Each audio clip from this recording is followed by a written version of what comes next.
Os furacões têm se tornado uma força devastadora cada vez mais intensa e frequente.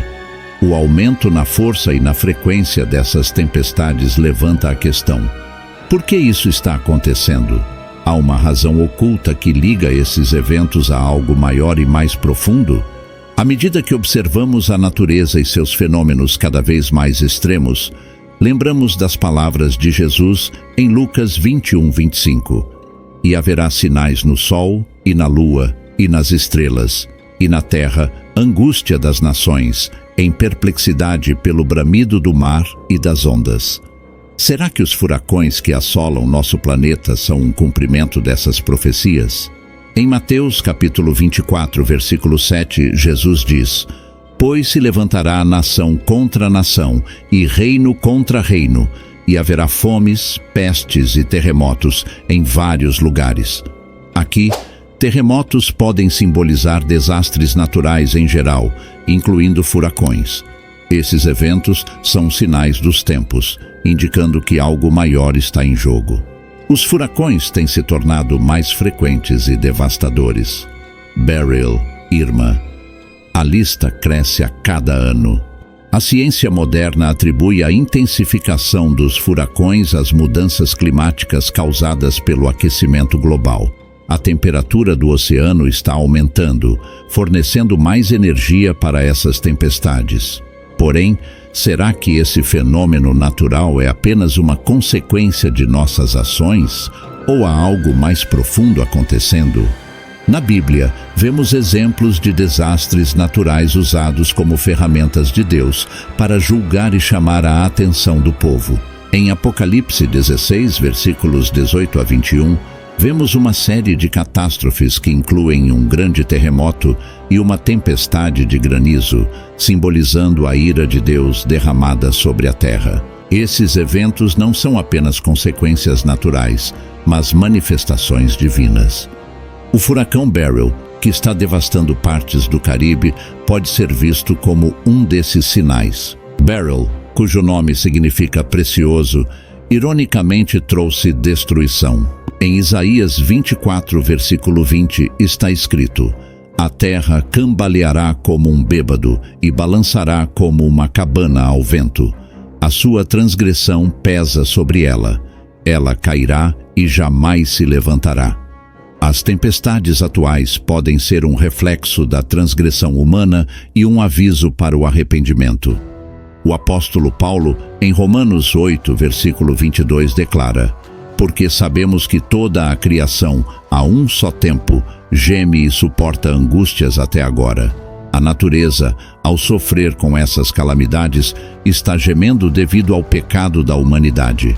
Cada furacão, terremoto e incêndio florestal é um grito da criação, clamando por redenção e pelo retorno do Rei.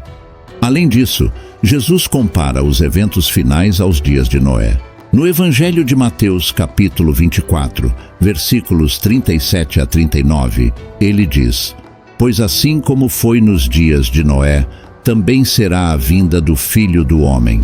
Porquanto, assim como nos dias anteriores ao dilúvio comiam, bebiam, casavam e davam-se em casamento, até o dia em que Noé entrou na arca, e não o perceberam, até que veio o dilúvio e os levou a todos, assim será também a vinda do Filho do Homem.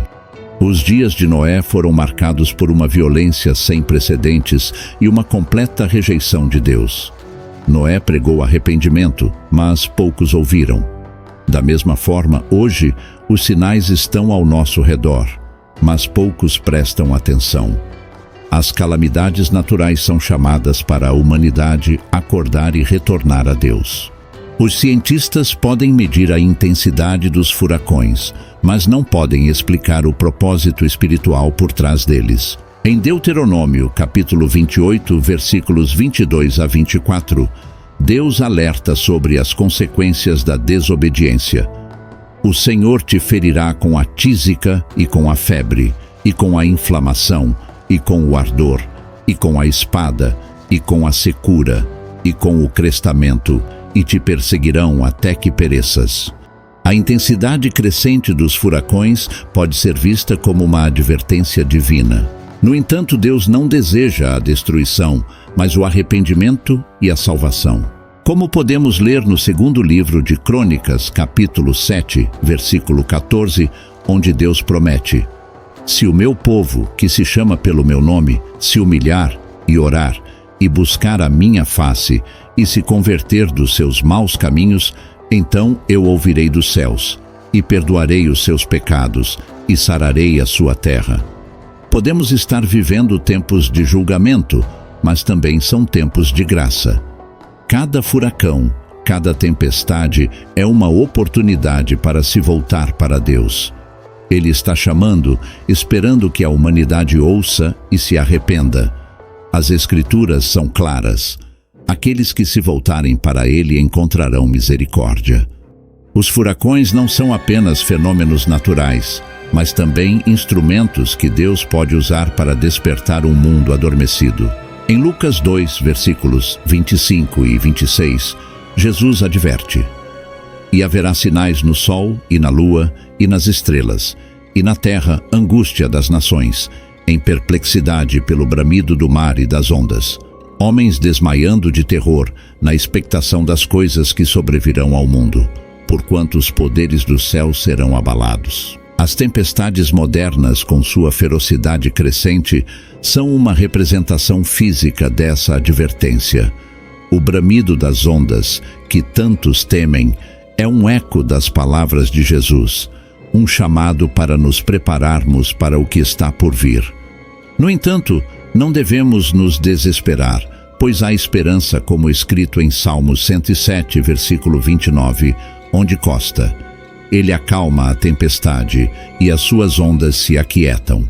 Deus tem o poder de acalmar as tempestades, tanto as físicas quanto as espirituais. Ele está no controle, e aqueles que confiam nele podem encontrar paz em meio ao caos.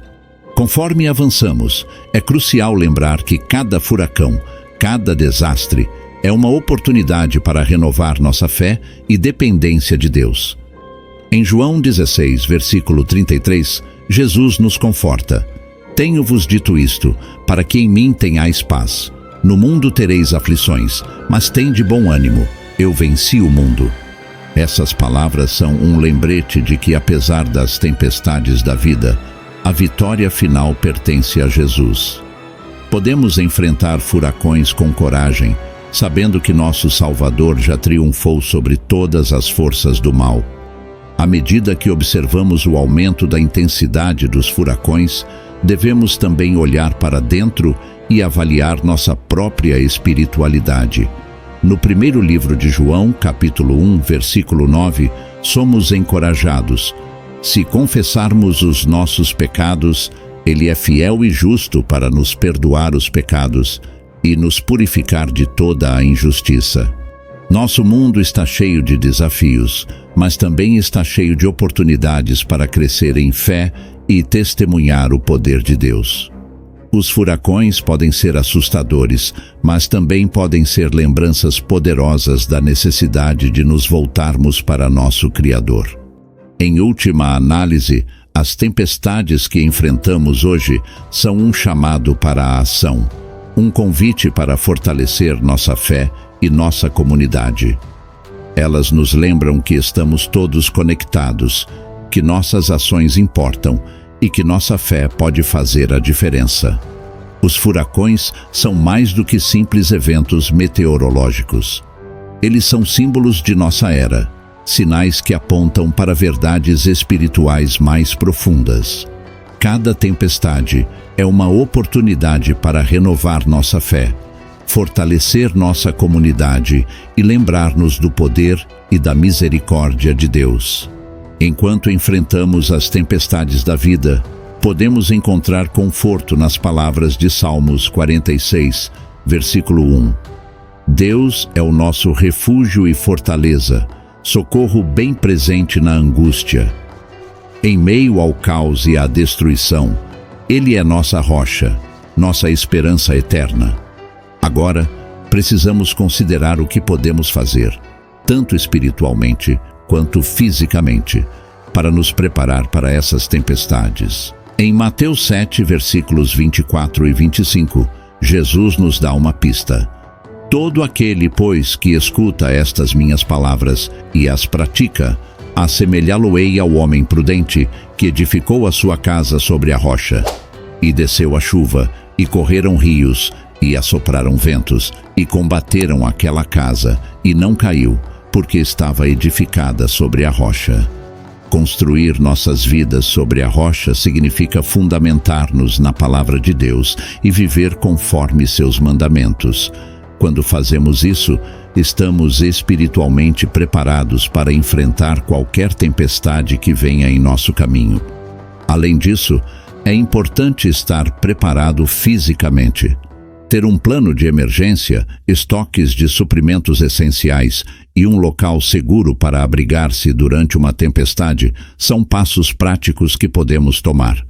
Isso reflete nossa obediência ao princípio bíblico de sermos bons mordomos do que Deus nos deu.